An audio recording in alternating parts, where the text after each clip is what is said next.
Hello বন্ধুরা, নমস্কার। নতুন একটা ভিডিওতে তোমাদের সকলকে জানাই স্বাগত।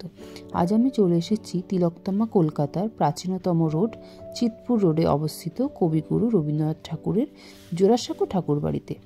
25শে বৈশাখ হোক বা 22শে শ্রাবণ, প্রতিদিনই এখানে আনাগোনা অজস্র মানুষের। উত্তর কলকাতা চিতপুর রোড ও বিবেকানন্দ রোডের সংযোগস্থলে 6/4 তারকানাথ লেনে বাড়িটি অবস্থিত এবং এটি বর্তমানে রবীন্দ্রভারতী মিউজিয়াম। কলকাতা থেকে মেট্রো করে গিরিশ পার্কে নেমে 5 থেকে 7 মিনিটের হাঁটাপথ, বা চাইলে অটো করেও আসতে পারবেন। সোমবার বাদ দিয়ে অন্যান্য 6 দিনই খোলা থাকে, সকাল 10টা থেকে বিকেল 4:30 পর্যন্ত। বছরের বিভিন্ন সময়ে দূর দূরান্ত থেকে লোকজন আসে এই বাড়িটি দেখতে।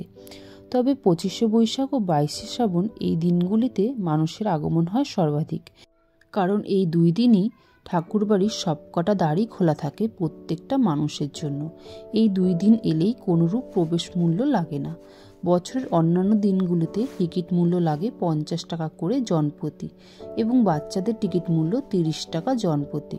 তবে স্টুডেন্টদের জন্য কিছুটা ছাড় হয়।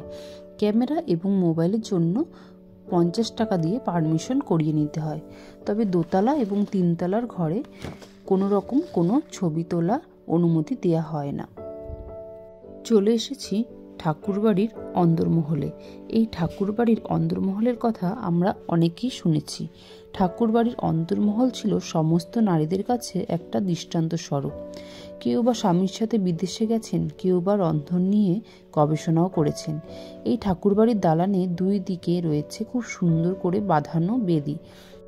এই সেই শত চিরাচরিত ঠাকুরবাড়ির দালান। একসময় কত জ্ঞানীগুণী মানুষদের নিত্য আগমন ছিল এই ঠাকুরবাড়ি। গমগম করত ঠাকুরবাড়ি সহ ঠাকুরবাড়ির দালান। কত আন্দোলন, কত অনুষ্ঠান এর সাক্ষী আছে এই ঠাকুর দালান।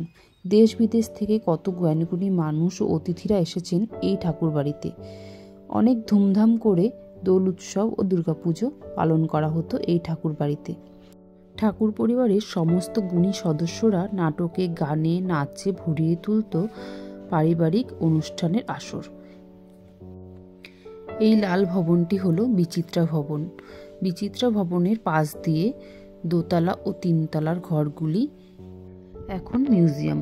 বিভিন্ন আর্ট গ্যালারি ছাড়াও রবীন্দ্রনাথ ঠাকুরের জন্ম ও মৃত্যু কক্ষের সাথে প্রতিটা কক্ষই সাজানো রয়েছে নানান রকম তথ্য দিয়ে।